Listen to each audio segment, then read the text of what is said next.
ക്യൂബയിൽ ഭരണ അട്ടിമറി ഉടനെ ഉണ്ടാകുമോ എന്ന ആകാംക്ഷയിലാണ് ലോകം.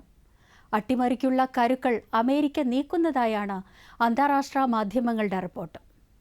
ക്യൂബൻ സർക്കാരിനെ സാമ്പത്തികമായും രാഷ്ട്രീയമായും സമ്മർദ്ദത്തിലാക്കാനും രാജ്യത്ത് ഭരണമാറ്റം ലക്ഷ്യമിട്ട് രഹസ്യാന്വേഷണ ഏജൻസിയായ CIA പ്രത്യേകം ടാസ്ക് ഫോഴ്സ് രൂപീകരിച്ചതായി റിപ്പോർട്ട്.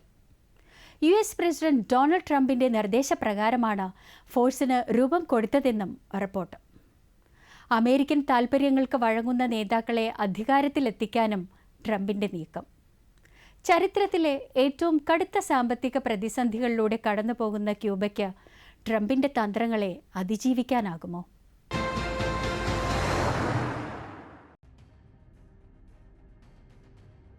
വെനസ്വേലയിൽ കടന്നുകയറി പ്രസിഡന്റായിരുന്ന നിക്കോളസ് മഡുറോയെയും ഭാര്യയെയും അറസ്റ്റ് ചെയ്ത് US-ലെ കാരാഗൃഹത്തിൽ അടച്ചതിനു പിന്നാലെ US പ്രസിഡന്റ് ഡൊണാൾഡ് ട്രംപ് മുന്നറിയിപ്പ് നൽകിയിരുന്നു.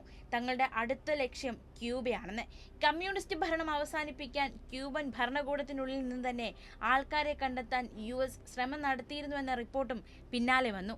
ക്യൂബയെ ലക്ഷ്യം വെച്ച ട്രംപ് തുടക്കത്തിൽ വെനസ്വേലയിൽ നിന്നുള്ള എണ്ണ കയറ്റുമതി നിർത്തിവെച്ചു.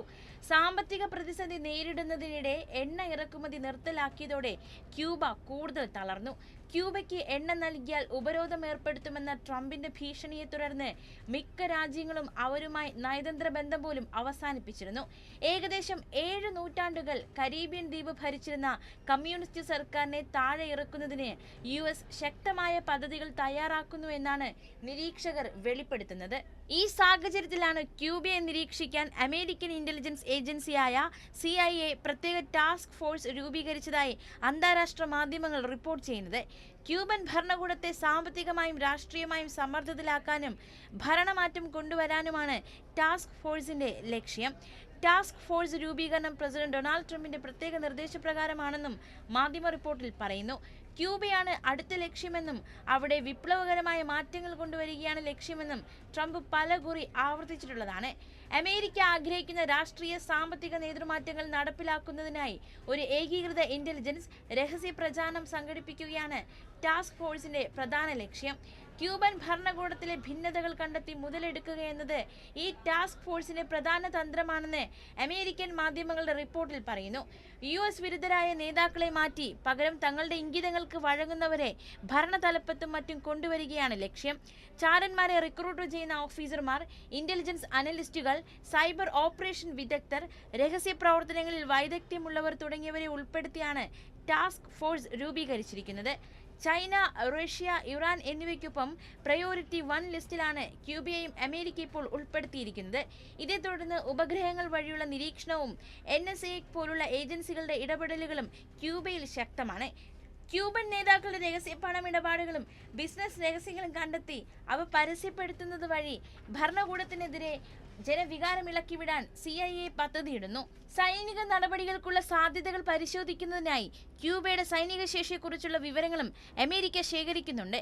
ക്യൂബ ദേശീയ സുരക്ഷയ്ക്ക് ഭീഷണിയാണെന്ന് US നേരത്തെ പരസ്യമായി പ്രഖ്യാപിച്ചിരുന്നു.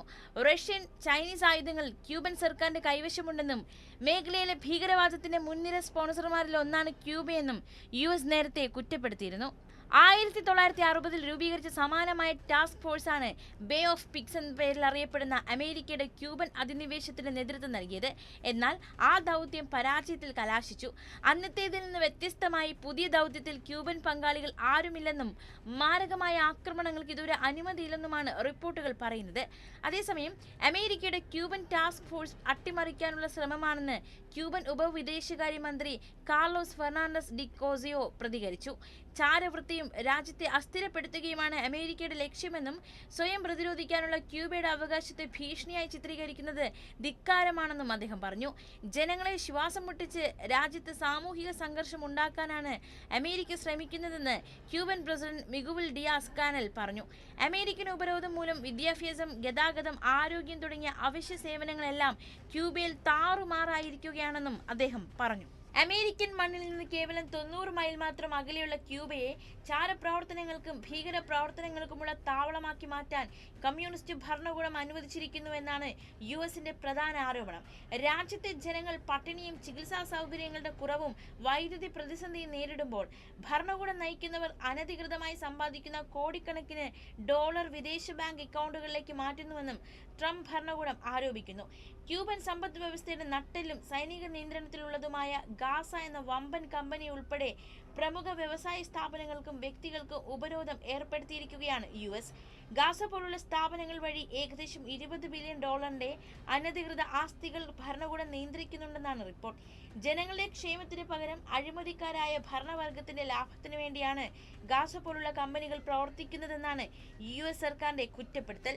ക്യൂബയിലേക്കുള്ള പ്രധാന എണ്ണ കപ്പലുകൾ അമേരിക്ക തടഞ്ഞതോടെ ഇന്ധന പ്രതിസന്ധി രൂക്ഷമാണ്. പൂർണ്ണമായോ ഭാഗികമായോ ഉള്ള വൈദ്യുതി തടസ്സം രാജ്യത്തിപ്പോൾ പതിവാണ്. അന്താരാഷ്ട്ര വിപണിയിൽ നിന്ന് അവശ്യ മരുന്നുകളും ഇന്ധനവും വാങ്ങുന്നതിനും മറ്റു രാജ്യങ്ങളുമായുള്ള ബാങ്കിംഗ് ഇടപാടുകളിലും അമേരിക്ക ക്യൂബയ്ക്കുമേൽ ഏർപ്പെടുത്തിയിരിക്കുന്ന ഉപരോധം തടസ്സം സൃഷ്ടിക്കുന്നുണ്ട്. ക്യൂബയിലെ രാഷ്ട്രീയ വ്യവസ്ഥയിൽ മാറ്റം വരുത്താനും വിദേശ നിക്ഷേപം അനുവദിക്കാനും വേണ്ടിയാണ് സാമ്പത്തിക ഉപരോധം ഏർപ്പെടുത്തിയതെന്നാണ് അമേരിക്കയുടെ വാദം. ക്യൂബയിൽ റഷ്യയുടെയും ചൈനയുടെയും ചാരവിനിമയ കേന്ദ്രങ്ങൾ പ്രവർത്തിക്കുന്നുണ്ടെന്നും അമേരിക്ക ആരോപിക്കുന്നു. എന്നാൽ തങ്ങളുടെ ജനങ്ങൾക്കെതിരെ അമേരിക്ക നടത്തുന്നത് കൂട്ടക്കൊലയ്ക്ക് തുല്യമായ ക്രൂരതയാണെന്നാണ് ക്യൂബൻ സർക്കാരിന്റെ പ്രതികരണം. അമേരിക്ക ഏർപ്പെടുത്തിയ സാമ്പത്തിക ഉപരോധം ക്യൂബയ്ക്ക് രാഷ്ട്രീയ സമ്മർദ്ദം മാത്രമല്ല, അതൊരു ജനതയുടെ ദൈനംദിന ജീവിതത്തെ നേരിട്ട് ബാധിച്ച കനത്ത പ്രഹരമായിരുന്നു. 6 പതിറ്റാണ്ടിലേറെ കാലമായി തുടരുന്ന ഈ ഉപരോധം ലോക ചരിത്രത്തിലെ ഏറ്റവും നീണ്ട സാമ്പത്തിക ഉപരോധമായി ഇപ്പോഴും നിലനിൽക്കുന്നു.